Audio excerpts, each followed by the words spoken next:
Bonjour à tous, bonjour Alison. Bonjour Alexis. Bienvenue pour cette grande journée consacrée au Sénégal. C'est également le premier volet de notre programme intitulé La Voie du co-développement qui a pour objectif de vous faire voyager, découvrir les potentiels d'émergence économique dont disposent les pays africains. Et la première escale de cette caravane, c'est donc le Sénégal, le pays de la Teranga que vous avez visité, Alison. Vous avez fait des reportages. Quelle est votre première impression sur ce magnifique pays qu'est le Sénégal? Alors, on a fait effectivement depuis un mois une série de reportages sur notamment les grands chantiers du Sénégal. Moi, j'ai eu l'impression en fait qu'il y avait des chantiers tous azimuts ici au Sénégal, que ce soit au niveau des infrastructures, au niveau des mesures sociales, au niveau des énergies. Donc on a enquêté sur ça avec mon collègue Mbaïdir.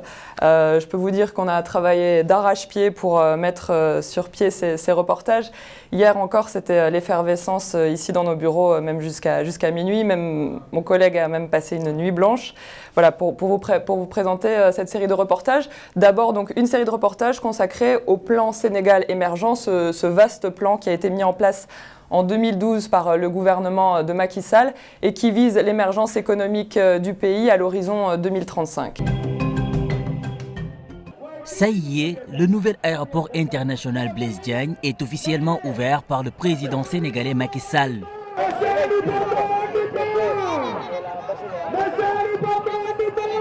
Alison, vous avez eu la chance donc de visiter cet aéroport en avant-première. Comment ça s'est passé? Alors avec mon partenaire de reportage Mbaïdir, on a voulu en savoir plus sur cette infrastructure dont tout le monde parlait ces dernières semaines à Dakar. Il faut dire que le chantier a commencé il y a une dizaine d'années. Ça a été un chantier très compliqué qui a connu de nombreux rebondissements. Donc nous, on a eu la chance de faire la visite donc en avant-première avec le directeur de l'aéroport et des membres de l'agence sénégalaise des exportations qui étaient directement intéressés par cette infrastructure. On a découvert des installations, on le verra dans le reportage, ultra-modernes dont le coût a dépassé les 400 milliards de francs CFA. Autrement dit, plus de 600 millions d'euros. Un aéroport qui allie confort et sécurité. Et donc, en avant-première, vous avez senti une ambiance particulière. Il y avait beaucoup d'enthousiasme avant même cette inauguration. Racontez-nous cela. Oui, c'est ça. J'ai senti beaucoup d'enthousiasme, non seulement chez les gens qui visitaient l'aéroport, mais aussi, vous allez voir dans le reportage, le directeur qui est plein d'enthousiasme et qui n'avait qu'une hâte, c'était de faire découvrir son nouveau bébé. Et c'est tout de suite dans ce reportage intitulé « Décollage imminent ». Dernier coup de marteau, dernier menu travaux avant le jour J. L'aboutissement d'un chantier compliqué qui aura duré 10 ans et connu de nombreux soubresauts.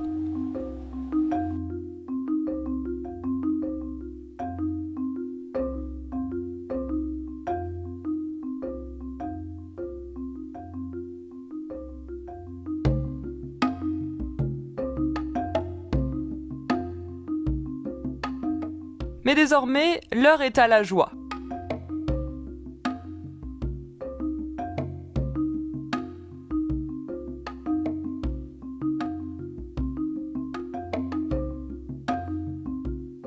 La nouvelle infrastructure va bientôt ouvrir ses portes et le directeur général, Abdoulaye Mbodji, fait découvrir l'endroit, en avant-première, à des membres de l'Agence sénégalaise de promotion des exportations, avec un enthousiasme qu'il ne cache pas. Mais le plus c'est quoi? Le plus c'est malgré tout, vous restez à la dimension humaine. Parce qu'ailleurs on se perd dans les aéroports, alors que vous, tout est simplicité, tout est ergonomique, etc., etc. Regardez le concept de notre aéroport. Vous savez ça? Nous vendons la mer avec les vagues. Vous voyez les vagues là? Vous avez le boulot partout, hein? Un ciel sans nuages le plus souvent, donc le soleil, la mer, le soleil, plus maintenant évidemment notre culture. Effectivement c'est ça. Cette vitrine, nous voulons l'avoir au niveau de cet aéroport-là, pour que cet aéroport puisse effectivement attirer les touristes du monde entier.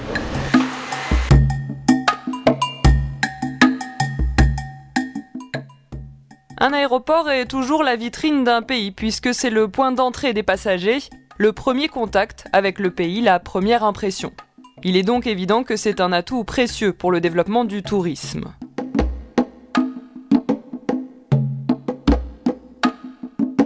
Désormais, les passagers pourront disposer d'un aéroport moderne, aux normes internationales, avec une connexion Wi-Fi gratuite. Et bientôt, des magasins fleuriront ici. Au-delà du tourisme, le nouvel aéroport devrait permettre de booster les exportations. D'où l'intérêt accordé aujourd'hui par les membres de l'ASEPEX, l'agence sénégalaise de promotion des exportations. Naturellement, les exportations, à un moment donné, il faut que l'environnement soit un environnement favorable. Aujourd'hui, le Sénégal a la particularité d'avoir des préférences commerciales partout dans le monde, en Chine, au Japon, en Inde, en Australie, au Canada, etc., qui font qu'aujourd'hui, on a une ouverture en termes de clientèle au niveau mondial de 3 milliards de clients partout dans le monde. Nous retrouvons tout de suite Eric Nindou, c'est le rédacteur de la rédaction, donc le directeur de la rédaction Afrique de Média TV. Depuis ce matin, on est avec vous depuis 8h du matin, donc c'est le Sénégal qui est à l'honneur. Premier invité de cette journée, de cette conversation, ça sera M. Souleymane Jules Diop, qui est ministre délégué auprès du Premier ministre et il est chargé du suivi du PUDC, le programme d'urgence de développement communautaire. On était à une production de 405 000 tonnes en 2011, avant l'arrivée du président Macky Sall. Nous sommes aujourd'hui, nous allons arriver à plus d'1 million, on parle d'1 million 400 000 tonnes. C'est un record historique sur les 40 dernières années. Comment nous sommes parvenus à cela? En offrant déjà un prix aux producteurs qui est un prix attractif, un prix juste. Avant, on déposait des bons d'achat chez les paysans qui se retrouvaient avec des bons impayés. Aujourd'hui, nous avons pu ouvrir notre marché, le marché sénégalais, à la Chine, qui vient acheter du produit, de l'arachide. Nous avons imposé une petite taxe à l'exportation qui permet de refinancer le paysan sénégalais. Si nous avons à considérer juste que nous avons 1 million de tonnes de vendus pour le paysan, au prix moyen de 250 francs CFA, l'ensemble du monde rural se retrouve avec 250 milliards de francs CFA. C'est énorme, c'est gigantesque par rapport à la situation ante avant. Bienvenue sur Média TV Afrique. Vous suivez la journée du Sénégal sur la panafricaine. Monsieur Ibrahima Ouad est avec nous sur ce plateau pour faire le point du PSE. Monsieur Ouad, bonjour. Bonjour, monsieur Abdoulaye Koné. Merci d'avoir accepté d'être avec nous sur ce plateau. C'est avec beaucoup de plaisir. Alors, le plan Sénégal émergent, qu'est-ce que c'est exactement? On va y revenir dans les détails tout à l'heure. Mais avant, je vais vous proposer de suivre ce reportage. Le premier point de notre entretien portera sur la ville nouvelle et intelligente par excellence de Diamniadio, située à une trentaine de kilomètres de Dakar. Cette ville bâtie aux normes internationales est un gigantesque projet qui comprendra des infrastructures, des logements et plusieurs parcs industriels. Alors, avant de revenir vers vous, Monsieur Ouad, je vous propose de suivre ce reportage réalisé par Alison Fernandez, Mbaye Ndir et Jules de Barros.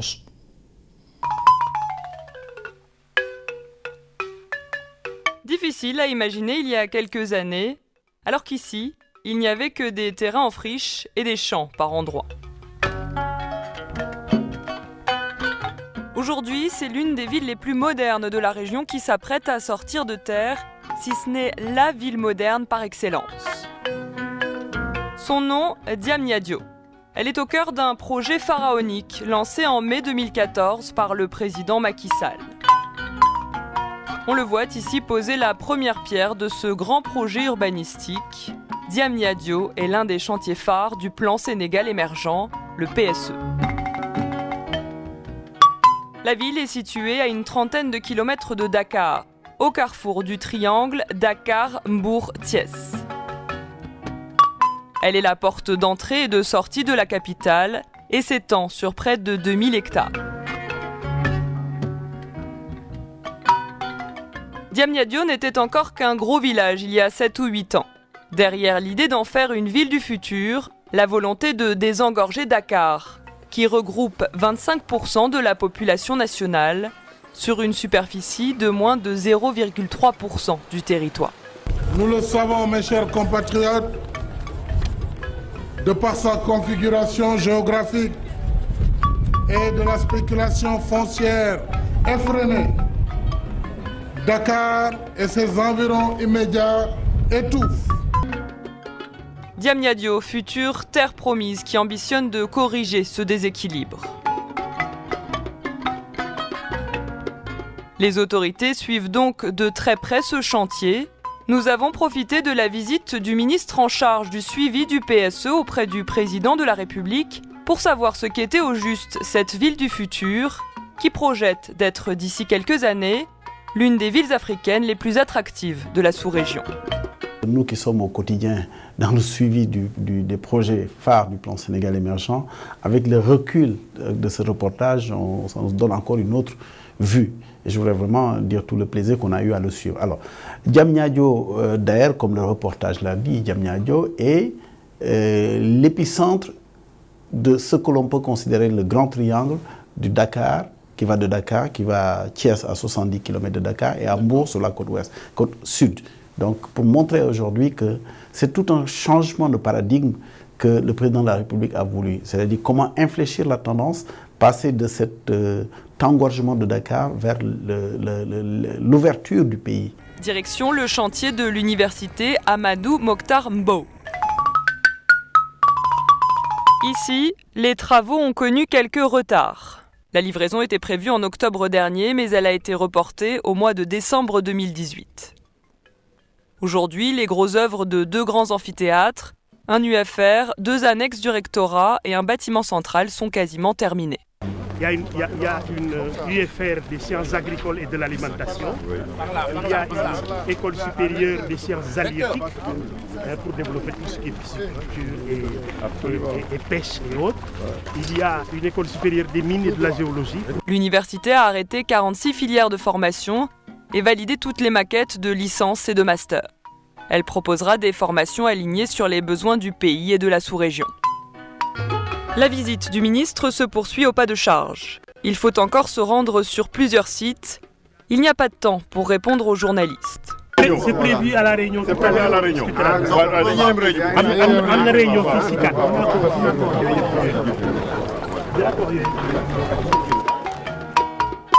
Nous tentons tout de même une question en marchant. Oui, madame. C'est quoi l'objectif de cette visite aujourd'hui? C'est évaluer les chantiers du pôle urbain de Diamniadio, qui est un des plus beaux projets du président de la République. C'est un des projets phares du PSE? Mais bien sûr. Je répondrai à vos questions tout à l'heure.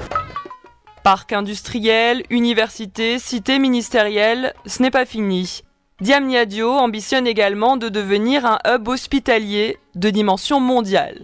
Pour cela, l'IRSF a été mis sur pied.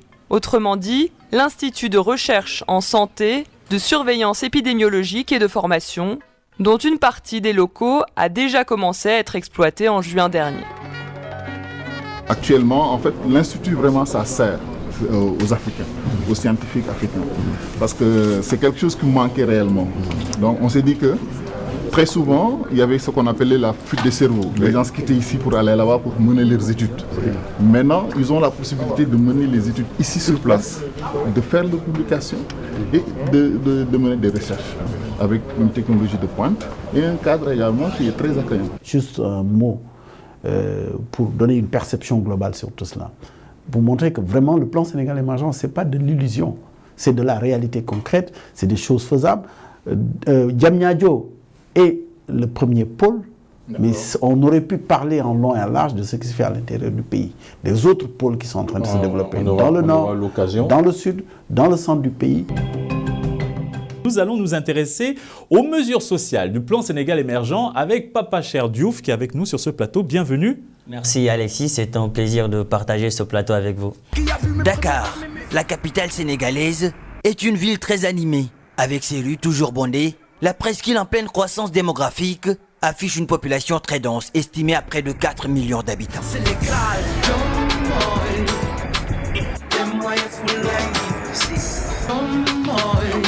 Chaque trimestre, Sorne Cissé perçoit 25 000 francs CFA, soit 38 €.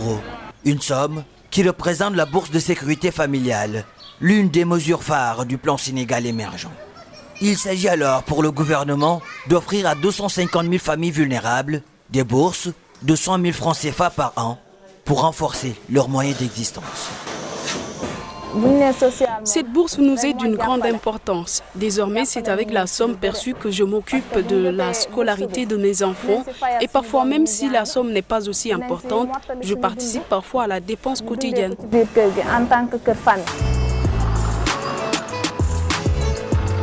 Un peu plus tard dans la journée, nous nous rendons dans un autre quartier de la banlieue. C'est dans cette maison que vit le vieux Sendour. À l'âge de 7 ans, il est victime d'un accident. C'était en 1964. Il sera amputé de la jambe droite la même année. Aujourd'hui, le vieux Nour peut brandir avec fierté sa carte d'égalité des chances. Un système de protection sociale dédié aux personnes en situation de handicap. Elle permet d'améliorer leurs conditions de vie.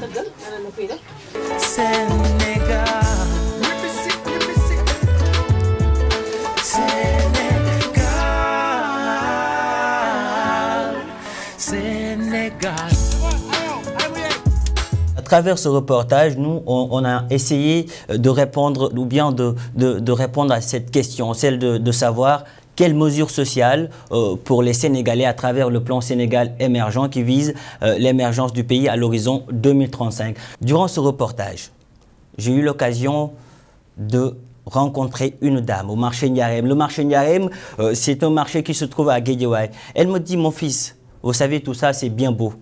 C'est bien beau de percevoir 25 000 francs CFA à la fin, du mois. Non, tous les trimestres. 25 000 francs chaque 3 mois. Chaque 3 mois et au bout d'un an, ça fera 100 000 francs CFA. Elle me dit, mon fils, tout ça c'est bien beau, mais on aurait souhaité qu'au sein de notre famille, qu'on prenne un membre pour lui faire subir une formation et au bout d'un an, 3 ans, il sera ce membre de la famille, il sera en mesure de prendre en charge les besoins de la famille. Et je pense que c'est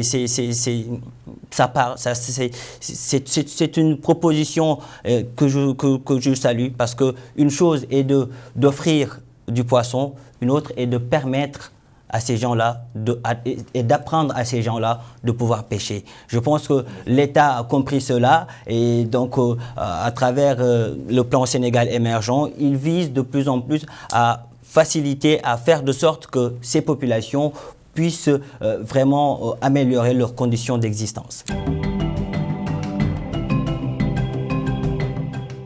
La caravane de la voie du co-développement se poursuit sur Médian TV Afrique avec le pays de la Teranga à l'honneur. Le Sénégal, pays de paix, d'hospitalité et de solidarité avec une grande vision sur le monde. Une vision portée par le président de la République Macky Sall et l'ensemble de son gouvernement à travers le plan Sénégal émergent. Et l'un des autres axes majeurs du PSE est le volet énergétique, un facteur déterminant du développement. Vous êtes rendu dans une de ces centrales, dans la commune de Malicounda. Bon, je vous propose de suivre cet élément et après, on en parle. C'est donc ici qu'a vu le jour l'année dernière une grande centrale solaire.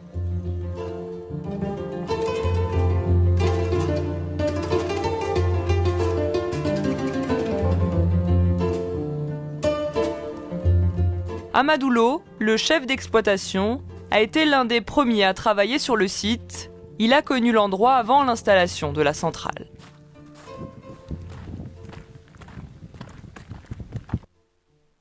Il n'y avait que des arbres. Il n'y avait que des arbres au début. C'était carrément, disons, en forêt. Après, on a procédé à abattre quelques arbres, une centaine, puis procéder au terrassement.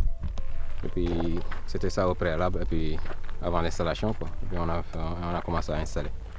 Et alors maintenant, il y a combien de panneaux solaires ici? Le nombre exact, c'est 86 400.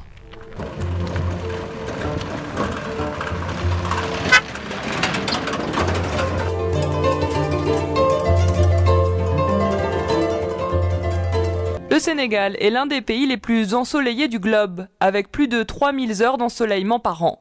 Exploiter cette source d'énergie propre et locale permet donc de réduire la facture énergétique ainsi que les émissions de gaz à effet de serre.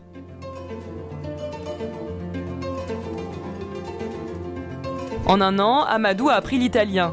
Il travaille en étroite collaboration avec Francesco Cali, directeur technique du site, dépêché par la société italienne qui a investi dans la centrale. Il Senegal ha fame di energia, non è che ha fame di energia solare o altra fonte di energia. Chiaramente l'energia solare, oltre ad essere un'energia, diciamo, ecologicamente pulita. C'est dans cette optique qu'a été lancée en octobre 2016, un peu avant celle de Malicounda, la centrale Senergie 2, la plus grande centrale solaire d'Afrique de l'Ouest. Elle se trouve à Bokol, dans le nord, à 5 km de la frontière mauritanienne, et permet de fournir de l'électricité à 160 000 personnes. Elle permet aussi à l'État sénégalais de faire une économie de 3 milliards de francs CFA par an, soit un peu plus de 50 millions de dirhams. Et le Sénégal ne s'est pas arrêté là. Une troisième centrale a vu le jour en moins d'un an à Meouane, cette fois dans la région de Thiès. Elle a été inaugurée en juin dernier. Puis suivront prochainement les centrales de Kahone dans l'ouest et de Sakal dans la région de Louga. Nous nous sommes rendus à la mairie de Malicounda où nous avons rencontré Maïssa Faye, deuxième adjoint au maire. La commune de Malicounda a largement bénéficié parce que vous savez, les terres, c'est des terres de domaine national. Donc il y a un barème qui est fixé par l'État pour les indemnisations. Mais la commune a elle-même négocié avec les paysans qui ont fixé leur prix. Dernier objet de négociation entre la commune et la société italienne qui a réalisé la centrale solaire, un grand projet d'électrification rurale. Les travaux sont en cours. La commune vient d'ailleurs de réceptionner du matériel pour électrifier, poteaux, transformateurs et câbles. Le village de Takoumolof dépend de la commune de Malicounda. Là-bas, les habitants sont au nombre de 1500.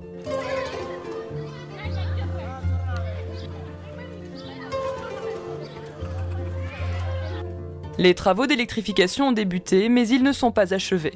Les villageois attendent avec impatience l'arrivée du courant, car aujourd'hui, la vie sans électricité est difficile, les activités sont limitées et les journées sont courtes. fii demuñu fenn liggéeyuñu dara ndax dëkk bi mënoo fi installé dara ndax lépp lu loxo mënul defar doo ko mën a liggéey te lu courant mën a liggéey lu nekk soo ko installé di nga ci am dara mu mën a yokk sa émergent waaw ndax dañoo wax ni Sénégal émergent mais village tamit dafa war a nekk émergent kon émergent village courant mu bokk na ci li koy émerger mais ñun amaguñu courant moo tax suñu village nekkagul émergent.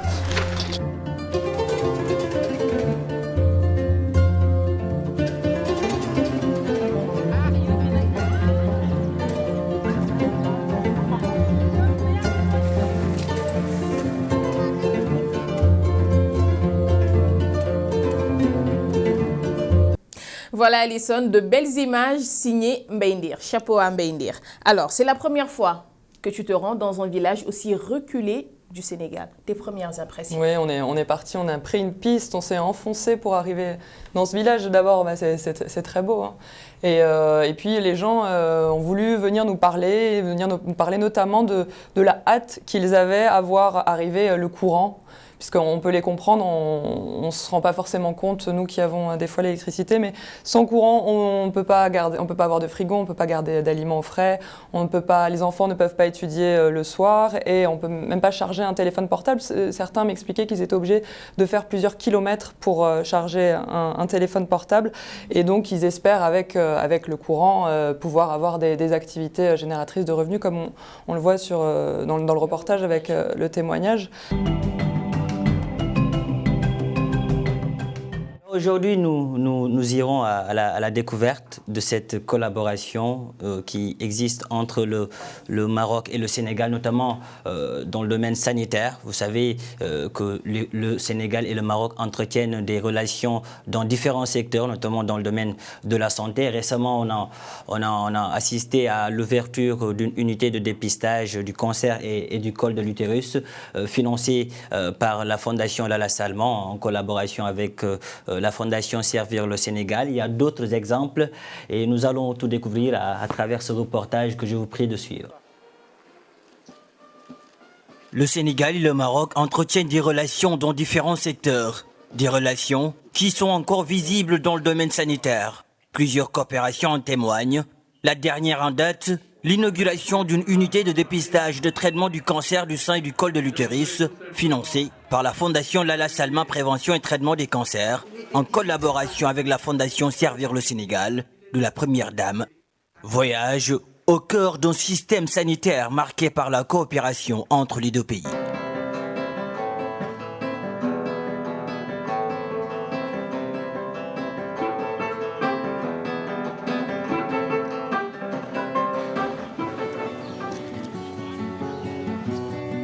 Bonjour, comment ça va et comment va la santé?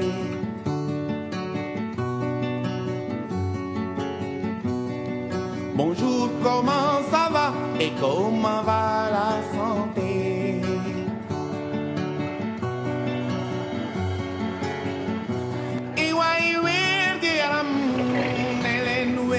Nous sommes au centre de santé Gaspard Camara de Dakar. Près de 400 femmes y accouchent tous les mois. Aujourd'hui, avec la maîtresse sage-femme Penda Ndiaye, nous allons découvrir les différentes pièces dans lesquelles sont reçues en moyenne près de 100 patientes par jour, avant, pendant et après leur grossesse. Là, c'est toujours dans le bloc SR, santé de la mère et de l'enfant.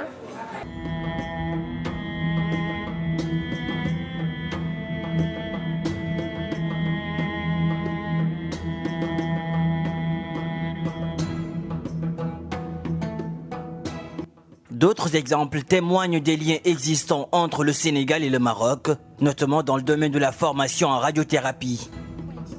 Nous sommes au Maroc, plus précisément à l'université Hassan II de Fès. En attendant le démarrage du service de radiothérapie en janvier 2018 à Dakar, des étudiants sénégalais de l'université Cheikh Anta Diop de Dakar sont venus compléter leur formation grâce à un partenariat entre ces deux pays frères. C'est le cas de Marie Diouf. Cela fait 5 mois qu'elle a démarré son stage. Aujourd'hui, elle s'est habituée à ce système de scanner pour radiothérapie.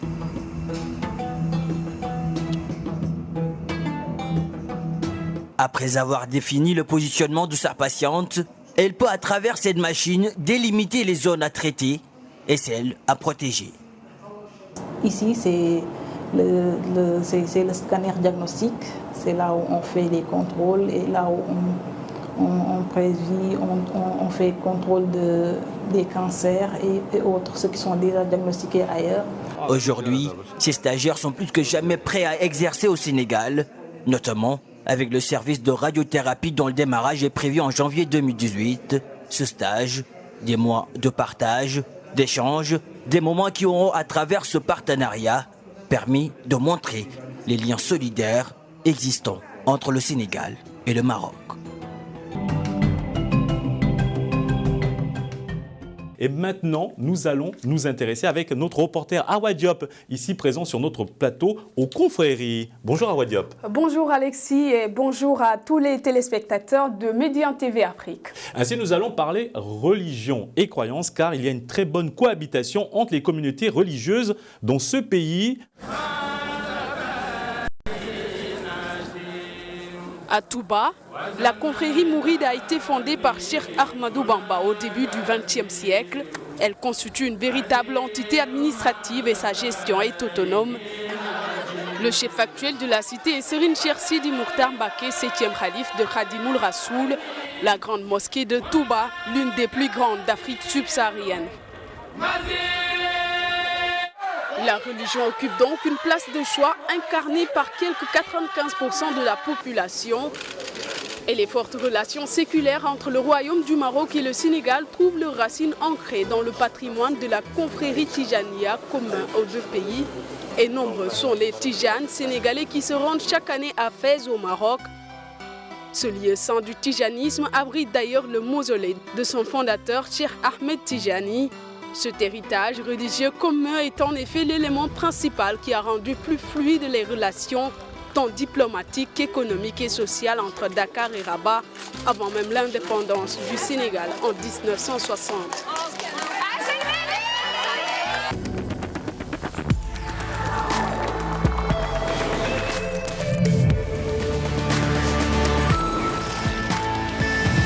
On va terminer par le plus beau, c'est-à-dire par les rapports humains.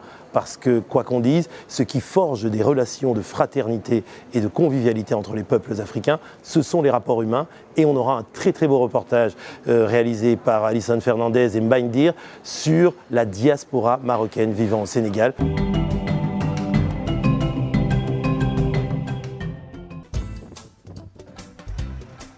Pour remonter l'histoire de la migration marocaine au Sénégal à travers les âges, nous devions rencontrer Saba Benjeloun, personnage incontournable pour notre sujet, puisqu'elle est à la fois historienne et descendante d'une vieille famille marocaine installée au Sénégal depuis plusieurs générations.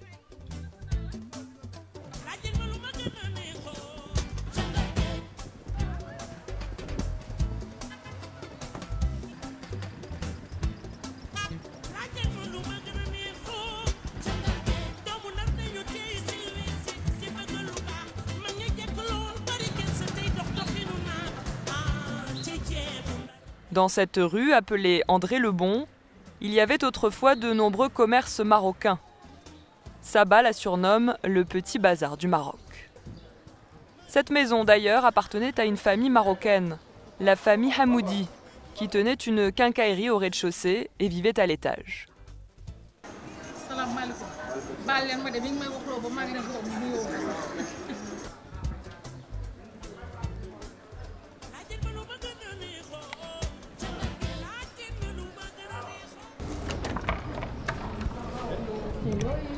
Comment vas-tu?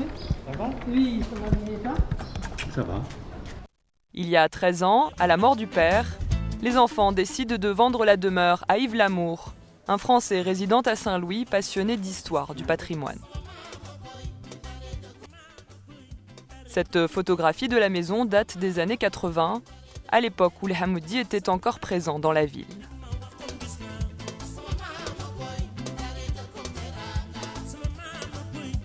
Benjeloun, Hamoudi, des patronymes typiquement marocains, qui sont loin d'être les seuls à Saint-Louis, où on trouve de nombreux noms originaires de la ville de Fès. Des Benjeloun, des Barada, oui. Des Genoun, des Bouralep, des Benchakroun, des Sakali, donc tout, je crois que tout un éventail de noms Fassi, parce que c'était réellement d'origine Fassi. Et ceux qui sont restés pour rester se métisser. Ils se sont confondus aux populations et tout. Et donc, je pourrais vous montrer des Benjeloun, vous allez penser qu'ils sont sénégalais, parce que nous, peut-être qu'on a encore des traces, mais eux, c'est carrément sénégalais. Dans la deuxième moitié du 19e siècle, des centaines de Marocains issus de ces familles bourgeoises s'installent à Saint-Louis pour y faire du commerce. Ils s'implantent principalement dans le nord de l'île. C'est une communauté très respectée pour son érudition. La plus grande partie des Marocains sont des fins lettrés en arabe et surtout des érudits du Coran. Donc, c'est ça qui a surtout fait que le Coran soit passé aussi rapidement entre les Marocains et les Saint-Louisiens.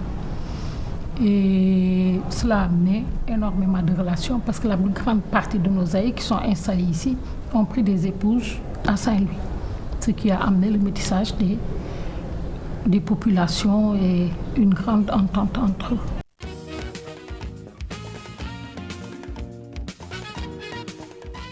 Ces Marocains élisent d'abord domicile dans le quartier du Plateau, en centre-ville. Une rue porte aujourd'hui le nom du souverain Mohamed V.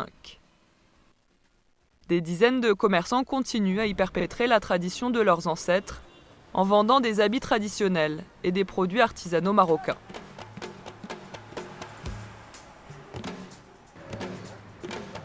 Ils se sont même étendus aujourd'hui à d'autres quartiers, comme celui-ci, appelé Gueule Tapée, où nous faisons la rencontre de Hassan Naji, commerçant marocain originaire de Fès.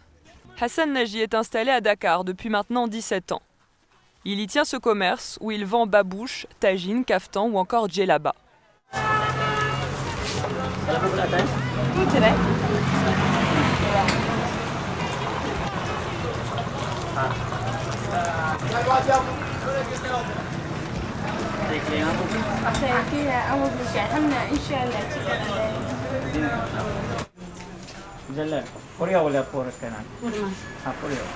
Parmi les efforts de Hassan pour s'adapter à son pays d'accueil, l'apprentissage du Wolof. كذا هكا باش تعلمنا احنا الالوف ولا بدا تتعلم الالوف يعني اللغه البلاد ديالهم لا بدا انسان خصو يتعلمها لان احنا مستقرين هنايا وجالسين هنا خصنا باش نتعلموا الالوف ديالهم باش نتعلموا هنا كيفاش نمشيو للمارشي نشريو نتقداو نمشيو نشريو شي حاجه لان حنا نهضروا معاهم بالالوف نسولوا الطاكسي نقولوا تديني البلاصه الفلانيه بشحال. Selon l'ambassade du Maroc au Sénégal, 7000 Marocains sont inscrits sur les registres consulaires, mais leur nombre réel est estimé à plus du double.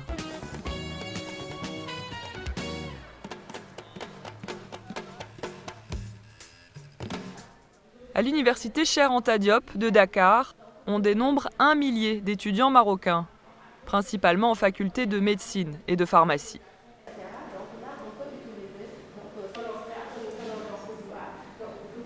Zineb Alouche, 21 ans, est originaire d'El Jedida, mais elle a quitté le Maroc juste après le baccalauréat pour suivre des études de pharmacie à Dakar.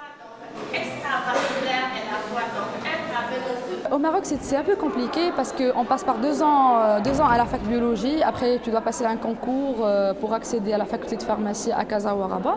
Donc, quand j'ai vu qu'à Dakar, on peut commencer à la pharmacie dès la première année, j'ai décidé de venir. Et déjà, la famille, il y avait beaucoup de personnes dans la famille que je connais qui sont venues ici faire les études à Dakar. Ils m'ont conseillé vivement de venir étudier ici pour la qualité de formation qui est à l'université Cheikh Anta Diop, reconnue mondialement et sur le plan africain également. Ce matin, Zineb suit le cours de pharmacocinétique, autrement dit l'étude des actions d'une substance dans un médicament sur l'organisme. À ses côtés, Malek Belhafid, originaire de Casablanca. Elle aussi a suivi le même parcours que Zineb après le bac, en s'inscrivant ici. Malgré l'éloignement de son pays, elle ne s'est pas sentie isolée à son arrivée au Sénégal. On a été, je pense, 40 personnes à être choisies entre médecine, pharmacie et dentaire. Donc on était en groupe et on était là à la cité universitaire. Donc on était entre Marocains après. Il y a beaucoup de Marocains, les Sénégalais ils sont gentils, ils connaissent les Marocains. Il n'y a pas de différence entre les Marocains et les Sénégalais. Chaque année, le Sénégal accorde une centaine de bourses à des étudiants marocains sous condition de réciprocité. Un accord d'échange d'étudiants lie d'ailleurs le Maroc au Sénégal depuis les années 60.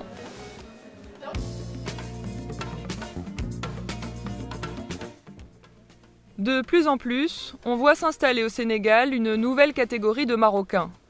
Des entrepreneurs qui œuvrent dans les milieux de la finance, de l'agroalimentaire, des produits pharmaceutiques ou encore des nouvelles technologies. Hassan El Wardi travaille au Sénégal depuis 3 ans pour un constructeur informatique marocain qui vend ordinateurs et téléphones portables. Ce matin, il a convoqué les employés pour la réunion mensuelle. On a 2 modèles, on a le 6.6 et le 6.6 Plus. Alors la différence c'est la 4G. D'accord. Aussi on a mis un 8 Go, on a mis 3000 mAh. Après vous allez demander pourquoi on a mis juste 8 Go. D'accord, mais le prix, ça justifie la différence sur les caractéristiques techniques. D'accord, et aussi c'est Android 7. D'accord, donc on a amené des smartphones qui sont avec le dernier Android. Après, de toute façon, ce sont les produits qui vont arriver d'ici 15 jours. C'est pas les mêmes cartes, c'est pas les mêmes perceptions, c'est pas le même environnement, donc automatiquement, c'est pas les mêmes personnalités. Donc, le management à la marocaine, c'est pas tout à fait le management à la sénégalaise. Et c'est le management à la sénégalaise, il est plus relax. Il n'y a pas de stress, il n'y a pas de... Bon, il n'y a pas beaucoup d'obligations. D'accord, les gens ici, ils sont relax. Donc, si tu viens, tu mets les règles à la marocaine, je pense qu'il n'y a personne qui va accepter de travailler avec toi. Avant de se lancer dans le privé, Hassan travaillait dans le secteur public. En venant à Dakar en 2014, il s'est lancé un nouveau défi. Et cette décision, il ne la regrette pour rien au monde, car le pays de la Teranga lui a offert de nombreuses opportunités. La société m'a envoyé pour une mission de 6 mois. Donc après, c'est la 4e année. Je compte même pas revenir dans le court terme. Donc là, on a passé l'étape de l'expatriation. Actuellement, on est des immigrés ici. Donc pour un petit entrepreneur, il peut trouver sa place vite ici et il peut réaliser, et les réalisations ils seront très visibles. Au contraire du Maroc où il y a beaucoup de concurrence.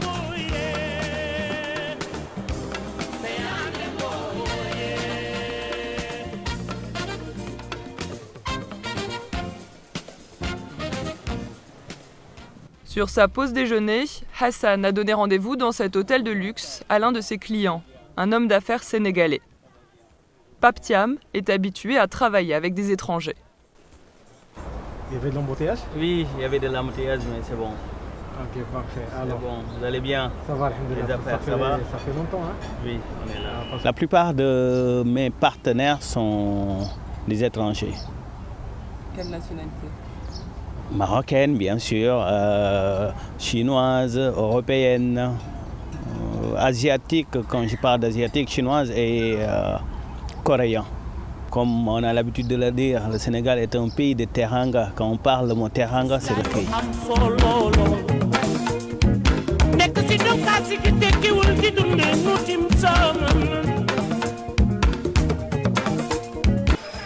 Le Sénégal, un pays de tolérance, ouvert à l'accueil des travailleurs étrangers.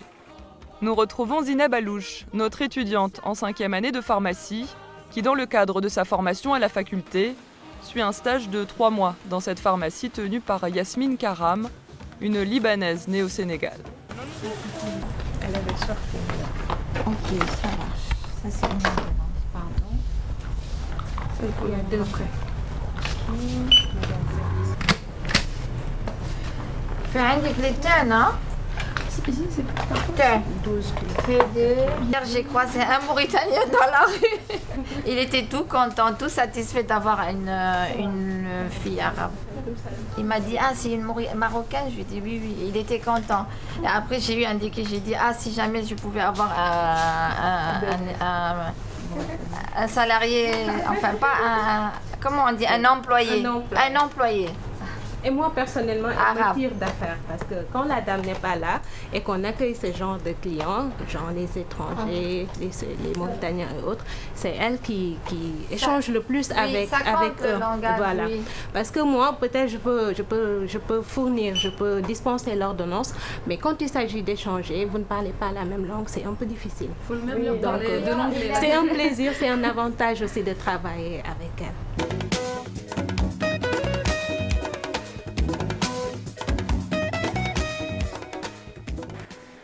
Étudiants ou entrepreneurs marocains au Sénégal ont profité de la convention d'établissement signée entre Dakar et Rabat en 1964. Elle garantit le traitement national aux entreprises marocaines installées au Sénégal et vice-versa. C'est ce que nous confirme Mbaye Sali, le directeur d'une société de transit dans laquelle se rend notre entrepreneur marocain, Hassan El Wardi. Salam alaikum. Comment tu vas? Tu vas bien? Ça va, merci. Salut Bella? Ça va, oui. Ok, parfait. Hassan. Bonjour. Comment tu vas? Ça va bien. Tranquille? Ça va, ça va. Et les affaires? Ça va. Et les conteneurs? Ça va, ça vient. Ça vient? Maintenant, tu as fait 1 million de conteneurs ou bien pas encore? J'ai plus le bon Dieu. Alhamdulillah. Ça va venir. Alhamdulillah, Inch'Allah. Alors, donc, je suis là par rapport à une importation. Oui. À une importation, c'est un conteneur 20 pieds. 20 pieds. Cette fois-ci, c'est un conteneur de 20 pieds. Oui, cette fois, c'est bon. Avant, c'était de la 40 pieds. Actuellement, c'est 20 pieds. Parce qu'on n'a pas de produits exonérés. On n'a pas... Oui, donc, en fait, il y aura 2 conteneurs. D'accord. Un conteneur qui est exonéré. Ça, c'est pour l'État. Mais il sera là janvier. Non, bon, il va arriver ici vers le 20 décembre. Le 20 décembre, oui, le 20 décembre. Parce qu'actuellement, il n'y a pas de contrainte. Actuellement, tu peux être marocain et tu peux importer librement. En tout cas, au niveau de notre boulot, nous, en tant que transfert, il n'y a pas de différence. Les Marocains et les Sénégalais, ils ont le même traitement. On ne peut pas te dire ça c'est un dossier marocain, tu peux traiter ça autrement. Non, tout est légal.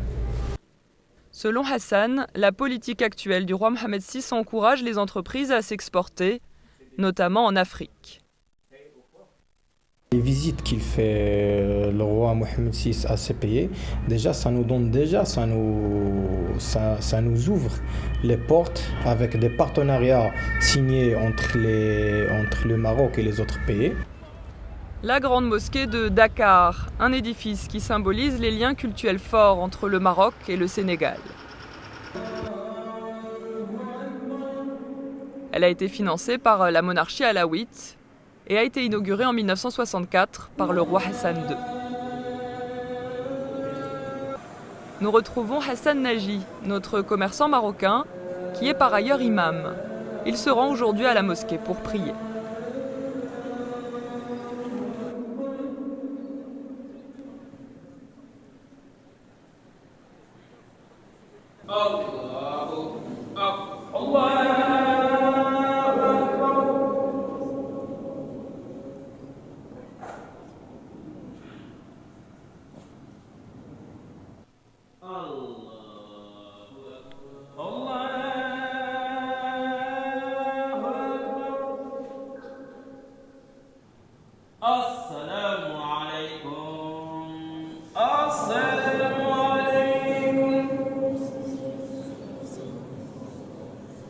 الحمد لله الاسلام ديالنا كيوحد ما بين الشعوب. الحمد لله الشعب السنغالي والشعب المغربي هما موحدين، هما اخوان، يعني ما فيهمش مشكل.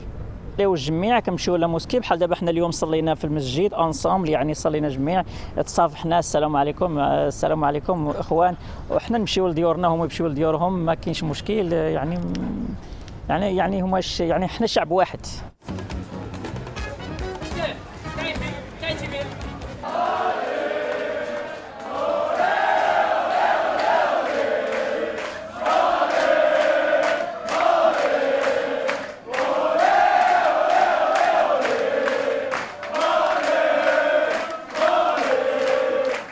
La marocanité, un sentiment exacerbé lors de certains événements.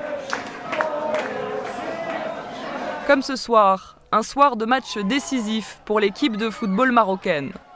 Les Lions de l'Atlas jouent leur qualification pour le mondial contre les éléphants de Côte d'Ivoire. L'occasion pour l'association des étudiants de se réunir dans ce café tenu par un Marocain. Un grand nombre de commerçants aussi sont présents.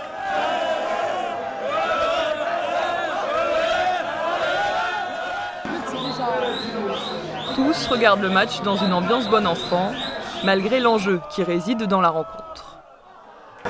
Maintenant, on joue contre le Côte d'Ivoire.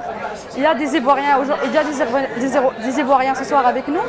Donc, il y a comme ce qu'on va dire, qui a la meilleure ambiance. Quel pays a la meilleure ambiance. Et aussi, c'est une occasion de se réunir en tant que Marocain. Chacun exprime sa joie, que son équipe, tout le monde veut que son équipe gagne, que son équipe joue bien, donne la meilleure d'elle-même, et même vis-à-vis comment dirais-je, aux Sénégalais qui habitent ici, genre voilà, les Marocains ils sont fiers de leur équipe. Voilà. C'est important de montrer qu'on sait faire la fête. C'est très important parce que déjà ici ils savent très bien faire la fête. Il suffit d'avoir un tam-tam et ils sont joyeux. Donc nous également, à chaque fois on a l'occasion de leur montrer qu'on est joyeux, qu'on sait comment faire la fête, ben on le montre sans souci. «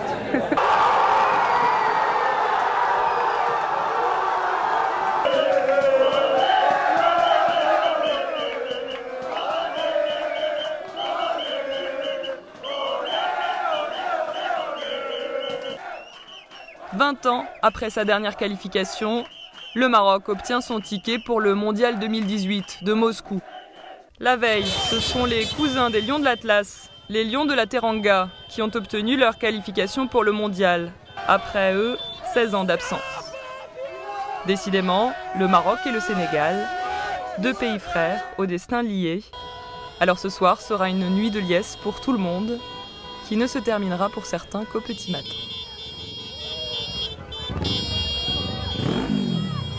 Félicitations Maroc!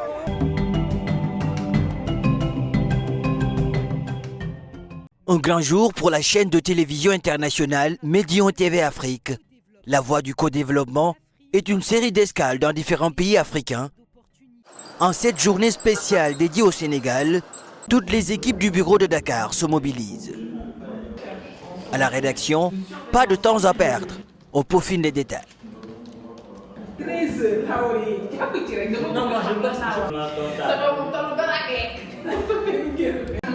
Dans la salle de montage, les derniers réglages sont en cours.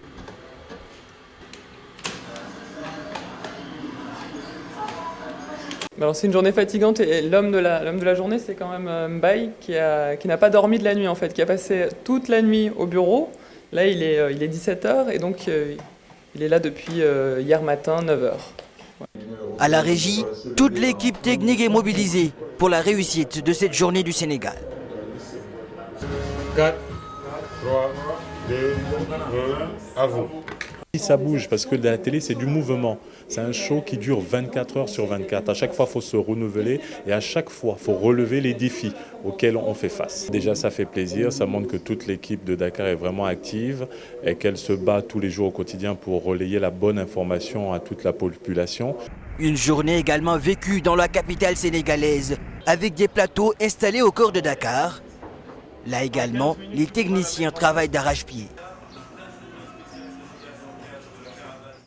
Il s'agit pour les initiateurs de ce projet de montrer un cliché reluisant du continent à travers tout ce qui s'y fait de positif pour son développement.